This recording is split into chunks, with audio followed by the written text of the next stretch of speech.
তিরমিজি শরীফের হাদিস ওয়ান আব্দুল্লাহ ইবনে উমর রাদিয়াল্লাহু তাআলা আনহুমা قال আব্দুল্লাহ ইবনে উমর রাদিয়াল্লাহু তাআলা আনহুমা থেকে বর্ণিত قال النبي صلى الله عليه وسلم আল্লাহর নবী বলেন মা আলাল আরদি আহাদুন ইয়াকুল জমিনের উপরে কেউ যদি একবার পড়ে একবার লা ইলাহা ইল্লাল্লাহ বলেন কি বলেন ওয়ালা হাওলা বলেন ওয়ালা কুওয়াতা ইল্লা বিল্লাহ।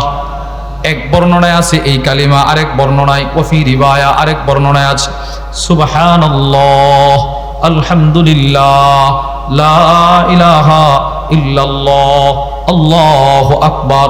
আল্লাহর নবী বলেন এই চারটা শব্দ আমার কোন উম্মত যদি একবার পড়ে কুফিরাত খাতায়া, তার জিন্দেগীর গুনাহগুলোকে সাথে সাথে ক্ষমা করে দেওয়া হয়। এখানে গুনাহ দ্বারা উদ্দেশ্য যদি হয় সগীরা গুনাহ, এবার সগীরা গুনাহগুলো মাপ, আবার পড়লেন সগীরা গুনাহ মাপ, আবার পড়লেন সগীরা গুনাহ মাপ। এবার মনে করেন সগীরা গুনাহ নাই, আমাদের হযরত ওয়ালার প্রিয় উস্তাদ আল্লামা হারুন আল মাদানী হাফিজাহুল্লাহ টুমচর আলিয়া মাদ্রাসার প্রধান মহাপরিচালক যিনি ছিলেন, ইনি বলেন বান্দার যখন সগীরা গুনাহ মাপ হয়ে যায় তখন অটোমেটিক বান্দার কবিরা গুনাহ আল্লাহ মাফ করতে থাকে। আলাউ কানাত মিসলা জাবাদিল বাহর, যদিও সেই গুনাহগুলো সমুদ্রের ফেনা পরিমাণ হয়। এইগুলো হচ্ছে ব্যক্তিগত ইবাদত। আপনি পড়বেন সুবহানাল্লাহ, বলেন সবাই বলেন, এই কালিমাটা আপনি পড়বেন আপনার গুনাহ মাফ হবে। আপনি মসজিদে নামাজ পড়বেন আপনার গুনাহ মাফ হবে। আপনি যাকাত দিবেন আপনার গুনাহ মাফ হবে, আল্লাহ আপনারও সওয়াব দিবে। বিষয়টা এরকম নয় আপনার উপরেও যাকাত ফরজ, বিবির উপরেও যাকাত ফরজ, আপনি দিলেন বিবি দিল না, আপনার বরকতে আল্লাহ বিবিরও মাফ করবে, বিষয়টা এরকম নয়। যে ইবাদত যিনি করবেন তাকেই যদি সওয়াব দেওয়া হয় এটাকে বলে ব্যক্তিগত ইবাদত। এই কথাটা আল্লাহ তাআলা আমার তিলাওয়াতকৃত আয়াতে ওয়া'বুদুল্লাহ ওয়ালা তুশরিকু বিহি শাইআ এতটুক শব্দ দিয়ে ব্যক্তিগত ইবাদতের দিকে ইঙ্গিত করেছেন। 2 ওয়াবিল ওয়ালিদাইনি ইহসানা, এই শব্দ বলে আল্লাহ রাব্বুল আলামিন পারিবারিক ইবাদতের দিকে ইঙ্গিত করেছেন। বলেন তো কোন ইবাদত?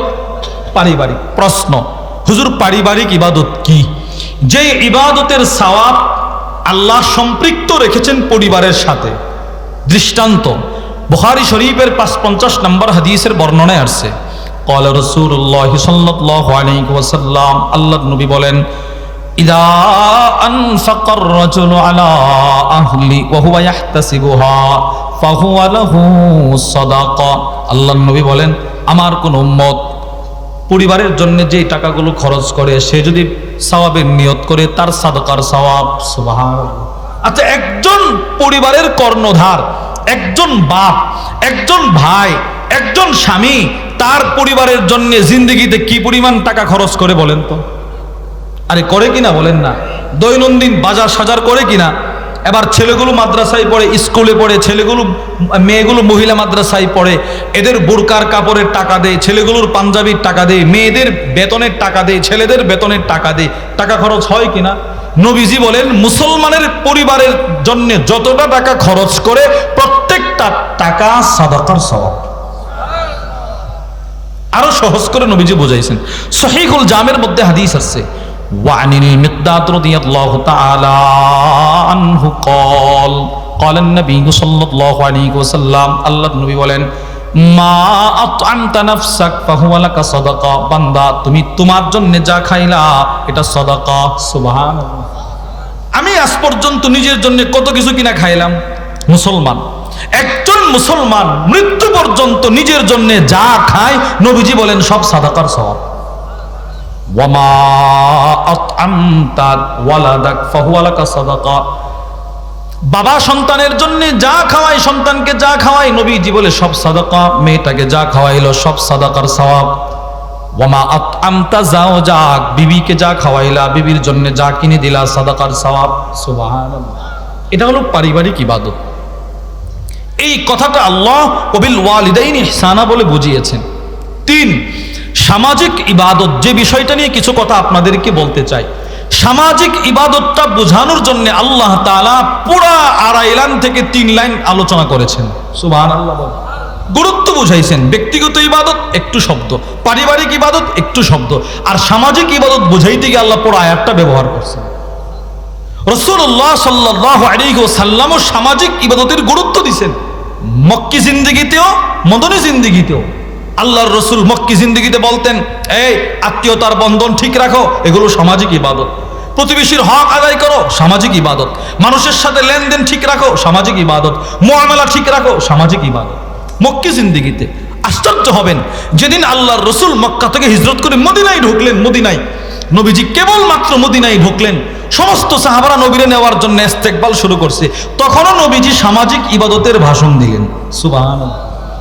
ইবনে মাজার 3251 নম্বর হাদিসের বর্ণনা।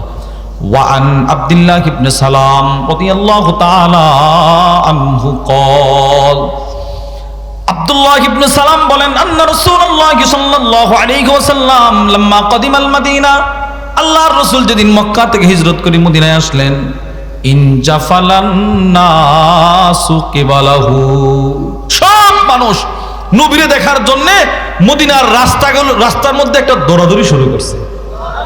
নবীরে দেখবে, নবীরে সবাই নবীরে দেখার জন্য দৌড় শুরু করছে।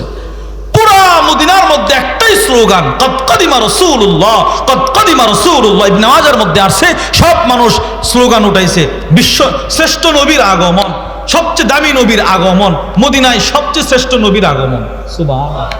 নবীজির আগমন, নবীজির আগমন। আরো আশ্চর্যের কথা শুনেন, রসুল যেদিন মক্কা থেকে হিজরত করে মদিনায় ঢুকলেন, ওই দিন কোন মুরব্বী সাহাবী রসুলকে দেখার জন্য রাস্তায় নামার সাহসই পায় নাই।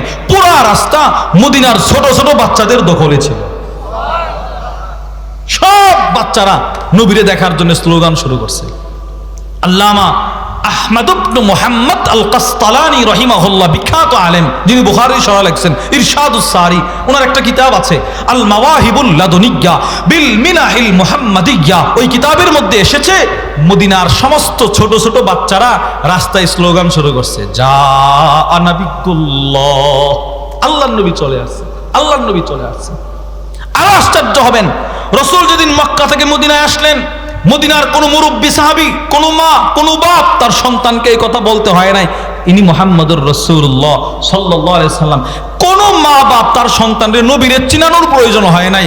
ওই যে আগের থেকেই নবীর পরিচয় সন্তানদেরকে শিখাইছে, মায়ের কাছ থেকে নবীর বর্ণনা শুনতে শুনতে রাসূল যেদিন মক্কায় মদিনায় প্রবেশ করলেন, সমস্ত বাচ্চারা নবীরে দেখেই চিনে ফেলছে, ইনি মুহাম্মদুর রাসূলুল্লাহ। বাচ্চারা নিজেদের বাবার যে হাত ছিল, হাতের আঙ্গুল, এগুলো ছাইরা দৌড় দিছে নবীরে ধরার জন্য। বাবাদেরকে ভুলে গেছে। কি ভাই, নবী চিনাইছে, নবী।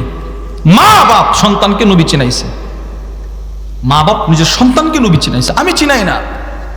আমার বয়স আজকে 45 বছর, আমার 3-4টা ছেলে মেয়ে, কোনোদিন এদেরকে বলি নাই যে মা বাবা তোমার নবীর নাম মুহাম্মদুর রাসূলুল্লাহ সাল্লাল্লাহু আলাইহি ওয়াসাল্লাম, তোমার নবীর বাবার নাম আব্দুল্লাহ, তোমার নবীর মায়ের নাম আমেনা, তোমার রাসূল জন্মগ্রহণ করেছে মক্কায়, এখন আরাম করছে মদিনায়। আমি বলি নাই।